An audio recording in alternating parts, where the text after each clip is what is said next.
تھے، لیکن پھر تکبر کیا نا اس نے، نعمت پر شکر کی بجائے تکبر کیا نا، تو اللہ نے زمین کو حکم دیا، رب کریم نے اسے زمین میں مال اور خزانے سمیت دھسا دیا، زمین میں غرق ہو گیا۔ کیوں؟ کہ اللہ کی نعمت میں متکبر ہے۔ جس سے نعمتیں چلی جاتی ہیں وہ تکبر ہے۔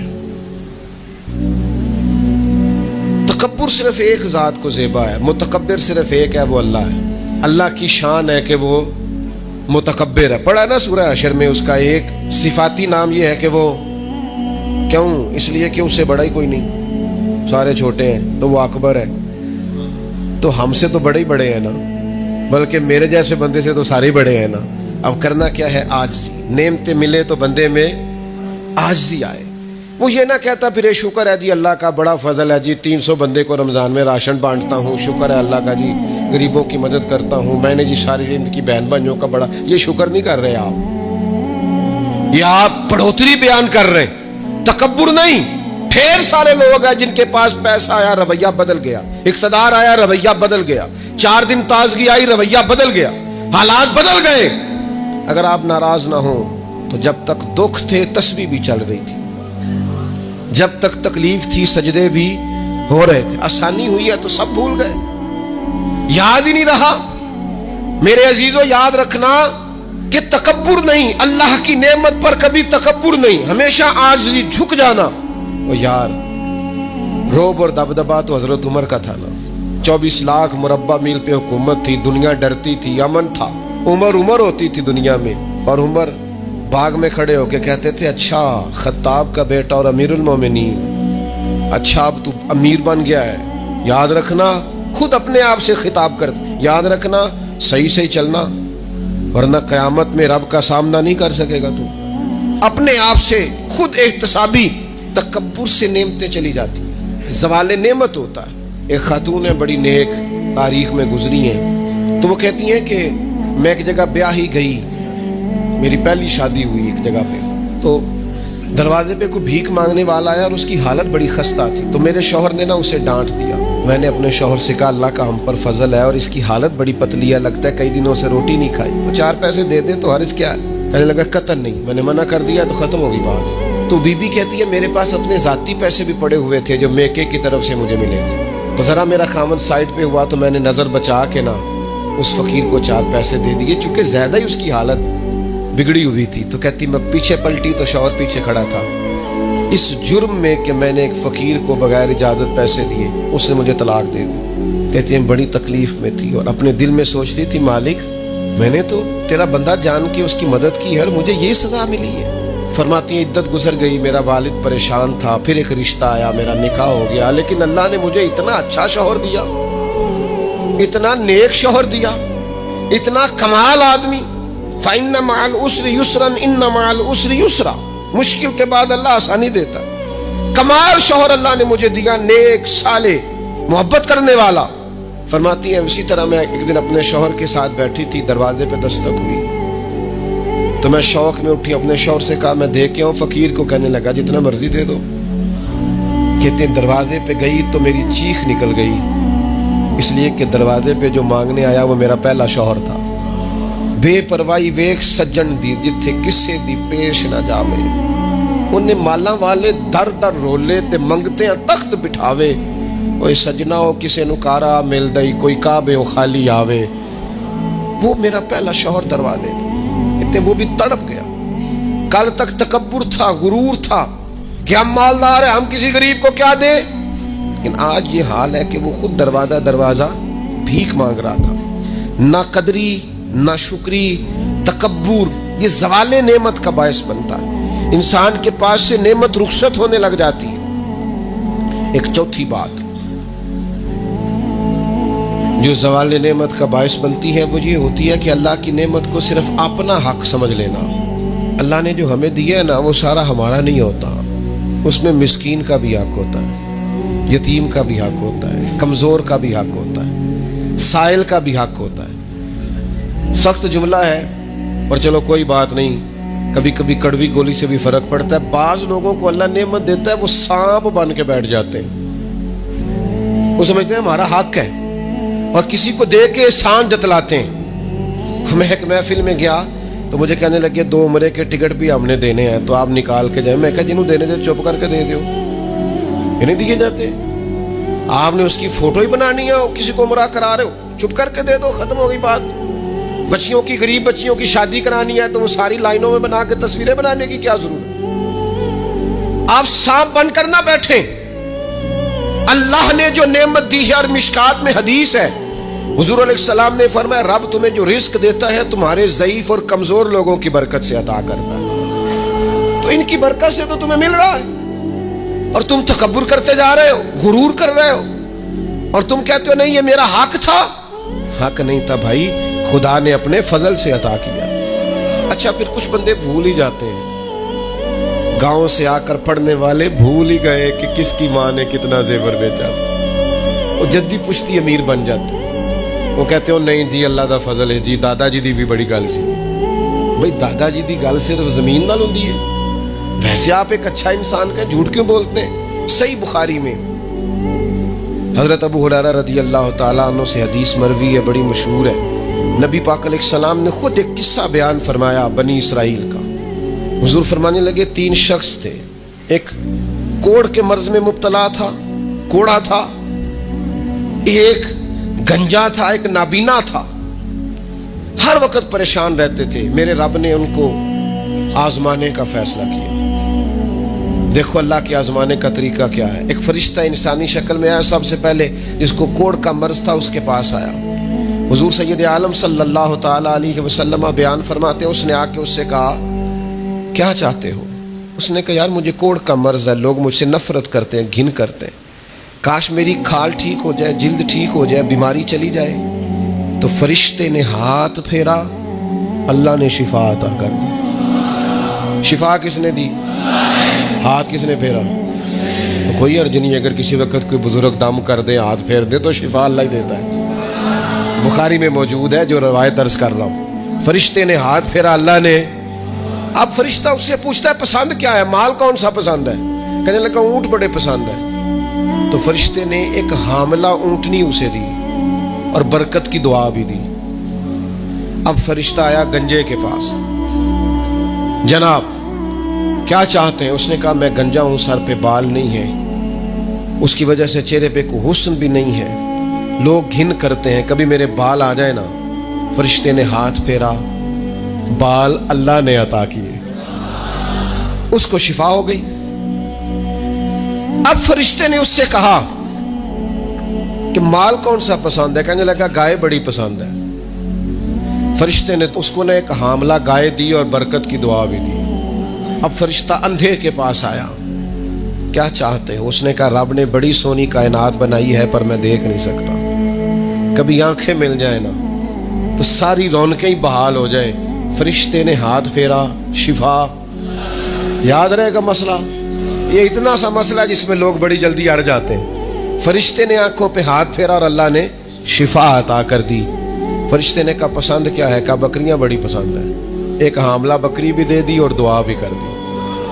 اب وہ جس کو اونٹنی دی تھی حاملہ, اس کی حضور فرماتے ہیں پوری وادی اونٹوں کی بھر گئی, اور جس کو گائے دی تھی اس کی پوری وادی گائیوں سے بھر گئی, اور جس کو بکری دی تھی پوری وادی ریوڑوں کے ریوڑ بکریوں کے تیار ہو گئے. اب رب نے فیصلہ کیا آزمائش کرنے کا. میں نے بہت پہلے کہا تھا, بات پھر دہراتا ہوں, زوال امتحان نہیں ہوتا, عروج امتحان ہوتا ہے. اصل تو آپ کا پتہ عروج کے دنوں میں چلتا ہے. اللہ نے فرشتہ بھیجا, وہی انسانی شکل میں سب سے پہلے اس کوڑ کے مرض والے کے پاس آیا. کہا یار میں مسافر ہوں, کہیں سفر پہ جانا تھا, تو اللہ کی مدد آپ کا تعاون درکار ہوا تو سفر ہو سکتا ہے, ایک اونٹ مجھے چاہیے. تو اس نے وہی بات کی جو کئی امیر لوگ کرتے ہیں, یہ صحیح بخاری میں موجود. کہنے لگا یار میرے ذمے تو حقوق ہی بڑے ہیں, سادہ ترجمہ کریے, میرے تے خرچے ہی بڑے نے جی. تو کی دسی ادھر بھی جا رہا ہے, ادھر بھی, اے بھی آسمان میں تمے ہے, اے بھی میں, اتنے خرچے ہیں میرے, یہ بھی کرنا ہے وہاں بھی کرنا ہے. اس نے وہی بات سنائی. تو وہ فرشتہ کہنے لگا تو پہلے ایک کوڑی نہیں تھا, تو ناراض ہو گیا. کہنے لگا میں تو جدی پشتی رئیس اعظم, وہ باپ دادا کی جائیداد ہے ساری جو مجھے ملی ہوئی. اس نے کہا اگر تو جھوٹا ہے نا تو اللہ کرے اسی طرح کا ہو جائے جس طرح کا پہلے تھا. اب وہ آیا گنجے کے پاس، اس سے کہا مسافر ہوں، سفر پہ جانا ہے، اللہ مدد کرے، آپ تعاون کریں تو سفر آسان ہو سکتا ہے، مجھے ایک گائے چاہیے، اگر آپ دے دیں تو۔ وہ کہنے لگا میرے تو ذمہ حقوق ہی بڑے ہیں۔ اس نے کہا یار تو پہلے گنجا نہیں تھا، بیمار نہیں تھا، کچھ بھی نہیں تھا، بھوک تھی۔ کہنے لگا خبردار، میں تو جدی پشتی رہی سے آدم ہوں، باپ دادا سے امیر ہوں۔ اس نے کہا اچھا اگر تو جھوٹا ہے تو ویسا ہی ہو جائے جیسا پہلے۔ اب وہ آیا نابینا کے پاس، اس نے آ کے کہا مسافر ہوں، سفر پہ جانا ہے، اللہ مدد کرے، آپ تعاون کریں تو سفر آسان ہوگا، مجھے ایک بکری چاہیے اللہ کے نام پر۔ تو وہ اندھا کہنے لگا رب کے نام پر تو نے لینی ہے تو ایک کیوں لیتا ہے، جتنی چاہیے لے لے۔ اور میں تو پہلے اندھا تھا، میں مسکین پرانا خادم، کسے در ملی نہ ڈوئی، تے واصف یار نے نظر جو کی تھی، تے واصف شروع سے پڑھتے ہیں، سے ثبوت نہ پوچھو میں تو، بھلا نظر کرم کا دھوئی، اے میں جانا یا دل بر جانے، غیر نہ جانے کوئی، میں مسکین پرانا خادم، کسے در ملی نہ ڈوئی، تے واصف یار نے نظر جو کی تھی، تے واصف ہی ہوئی۔ میں تو اندھا تھا، پلے شے ہی کوئی نہیں تھی، تو کریم نے کرم کیا، جتنی تیرا دل کرے لے جا۔ تو فرشتہ کہنے لگا امتحان کے لیے آیا تھا، ایک کی بھی ضرورت نہیں، لیکن تیرے دو دوست امتحان میں ناکام ہوئے ہیں، رب ان سے ناراض ہو گیا ہے، تو کامیاب ہوا ہے اور اللہ تجھ سے راضی ہو گیا ہے۔ وہ دونوں جو تھے امتحان میں ناکام ہوئے تو نعمتیں چھن گئیں، صحت چھن گئی، پھر کوڑے، پھر گنجے ہو گئے۔ اس کو اللہ تبارک و تعالیٰ نے اور عطا کیا۔ زوال نعمت کب ہوتا ہے؟ جب لوگ راہ خدا میں خرچ نہیں کرتے، غریب کا، مسکین کا، لاچار کا خیال نہیں رکھتے۔ جیسے جیسے پیسے آتے جاتے ہیں ذاتی خرچے بڑھتے جاتے ہیں، ذاتی معاملات ہی بڑھتے جاتے ہیں۔ آہستہ آہستہ لوگ کہتے ہیں خود جی آپ کو پتہ ہے نا، پھر ہمارا گھر بڑا وسیع ہے تو بڑے مسئلے ہیں، تو بڑے خرچے ہیں، تو بڑی چیزیں ہیں۔ بھائیو، زوال نعمت کے معاملے میں اپنے رب کا خوف پیدا کریں، اللہ سے ڈریں ہر وقت۔ جب تک نعمتیں نہیں نہ ہوتی تو گزارا ہو جاتا ہے، اگر ملنے کے بعد چھن جائیں تو پھر تکلیف بہت زیادہ ہوتی۔ تو زوال نعمت سے بچنے کے لیے تکبر سے بچیں، ناشکری سے بچیں، ناقدری سے بچیں، اور پھر صرف اپنا حق سمجھنے سے بچیں، اسے بانٹیں، عاجزی میں رہیں، شکر میں رہیں۔ آپ محسوس کریں گے کہ لَإِن شَكَرْتُمْ لَأَزِيدَنَّكُمْ، اگر شکر ادا کرو گے تو میں نعمتوں میں اضافہ کر دوں گا، نعمتیں محفوظ بھی ہو جائیں گی، ان میں اضافہ بھی ہوگا۔ ہر وقت نبی کریم شکر ادا کرتے، ہر وقت صحابہ اور اہل بیت مقام شکر پر فائز رہتے۔ یہ مقام شکر انسان کو زوال نعمت سے بچاتا ہے۔ اپنے آپ پر غور کریں، اگر کوئی بھی نعمت موجود ہے، وہ اولاد کی صورت میں ہے، وہ صحت کی صورت میں ہے، وہ بہن بھائی، ماں باپ، دوست احباب، بیوی بچوں کی صورت میں، جو بھی انعام اللہ کے موجود ہے، اس میں کبھی تکبر کا شکار نہ ہو۔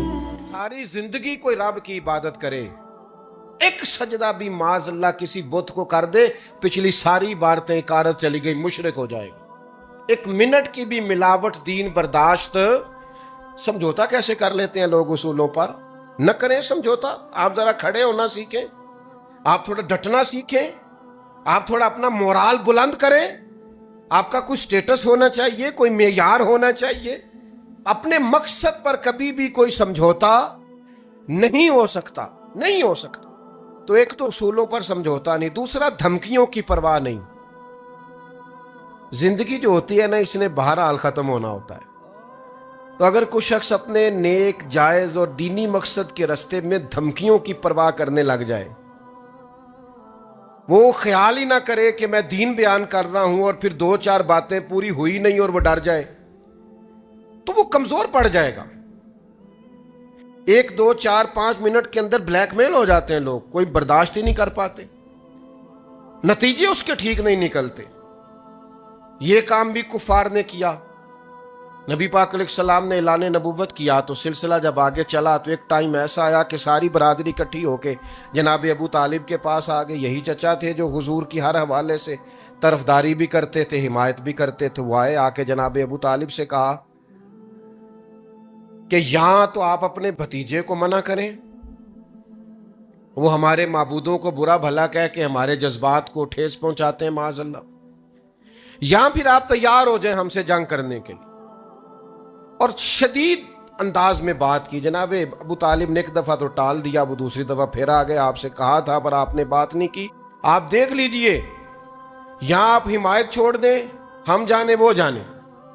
اور شدید دھمکی دی انہوں نے. جناب ابو طالب اب بوڑھے تھے, اور پھر یہ کہ ساری برادری, انہوں نے نبی پاک علیہ السلام کو بلایا, سرکار تشریف لائے تو کہا بھتیجے میں نے ہر موقع پر آپ کی مکمل حمایت کی ہے, میں ساری برادری کا بوجھ نہیں اٹھا سکتا, آپ اپنے قبیلے کے ساتھ بیٹھ کے بات کر لیں. اور وہ کہہ رہے ہیں کہ یہاں تو آپ باز آ جائیں, یہاں پھر جنگ ہوگی. تو یہ میرے رسول پاک علیہ السلام کا مقصد کے لیے عزم ہے. نوجوانوں سنو اور یاد رکھو, کریم فرمانے لگے کہ ذرا لفظوں کی حرارت دیکھنا, اور جملوں کا روب دیکھنا, اور گفتگو کا ولولہ دیکھنا.